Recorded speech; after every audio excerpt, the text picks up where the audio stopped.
Hello, આજે આપણે બનાવીશું ગુંદ, આથેલો ગુંદ.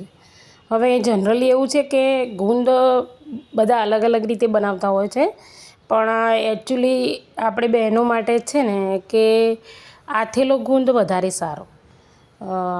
હવે આથેલો ગુંદની રેસીપી હું તમારી આગળ શેર કરું છું, તો સબસ્ક્રાઈબ કરવાનું ભૂલતા નહીં. પ્લીઝ કોમેન્ટ કરીને જણાવજો કે તમે કઈ આગળથી જોઈ રહ્યા છો વિડીયો. તો અહીંયા આપણે બાવળનો ગુંદ લીધેલો છે અને અહીંયા પહેલેથી મેં એને ક્રશ કરી અને લીધો છે. ગુંદ માપમાં 500 ગ્રામ છે. હવે એની અંદર આપણે જે નવશેકું ગરમ ઘી કર્યું છે, એટલે બધું વધારે ગરમ કરેલું નથી, નવશેકું રાખવાનું અને પછી એ ઘીને અંદર એડ કરવાનું છે. તો અહીંયા આપણે એ ઘીને સરસ એડ કરીશું. એડ કર્યા પછી બરાબર એને આમાં ઘી થોડું વધારે પ્રમાણમાં રાખવાનું. હવે એડ કર્યા પછી એને આપણે મિક્સ કરવાનું છે. તો એકદમ સરસ રીતે મિક્સ કરી દઈશું. આ રીતે તમે સબસ્ક્રાઈબ કરવાનું ભૂલતા નહીં પ્લીઝ. અને આ રીતે આથેલો ગુંદ આરોય ખાવાથી ખરેખર જે કમરની તકલીફ હોય છે કે સાંધાના દુખાવો હોય છે, એમાં ઘણી બધી રાહત રહે છે. આ રીતે સરસ પલાળી દેવાનો. અહીંયા ક્યાંય અંદર કોરું ના રહી જાય એનું ખાસ ધ્યાન રાખવાનું. બરાબર સરખી રીતે મિક્સ કરી દેવાનું અને મિક્સ કર્યા પછી જોઈ લેવાનું કે ક્યાંય કોરો નથી રહી જતો, એ રીતે જોઈ લેવાનું છે. અને આવો બસ આ રીતનું આટલું ઘી નાખવાનું છે. પછી આટલું ઘી નાખ્યા પછી આપણે એને છે ને 3 દિવસ માટે આપણે એને ઢાંકીને મૂકી દેવાનો છે.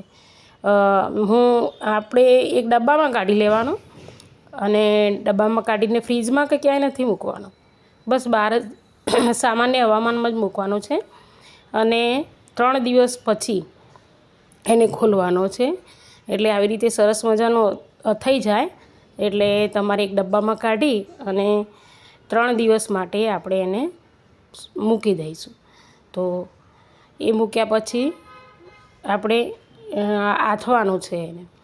તો આથેલો ગુંદ ખાવાથી જનરલી બોડીમાં સારી એવી ગુણવત્તા જળવાઈ રહે છે. શિયાળામાં ખરેખર આવો જ ગુંદ ખાવો જોઈએ. અને મેં બાંધેલા ગુંદની પણ રેસીપી બનાવી છે આખી. તો એ પણ મારા ચેનલમાં નીચે તમે ક્લિક કરશો એટલે આખું ચેનલનું પેજ ખુલશે. હવે આપણે એને 3 દિવસ થઈ ગયા છે જુઓ, અને કેવો સરસ ફૂલી અને તૈયાર થઈ ગયો છે. તો 3 દિવસ થઈ જાય એના પછી એને આમ ધીરે ધીરે થોડો ભાગી દેવાનો. અને અહીંયા આપણે ઘી કે કંઈ નાખવાનું નથી, બસ જો હવે થોડો ક્રશ કરી લીધો છે. આમ આઈસ્ક્રીમ જેવો થઈ જાય છે. અને પછી શું કરવાનું, એકદમ ધીમા તાપે અંદર નાખી અને આ રીતે હલાવવાનો છે. પણ એ વાતનું ખાસ ધ્યાન રહે કે નીચે ચોંટવો ના જોઈએ. હા, અને નીચે ચોંટે નહીં અને થોડો નવશેકો થવો જોઈએ.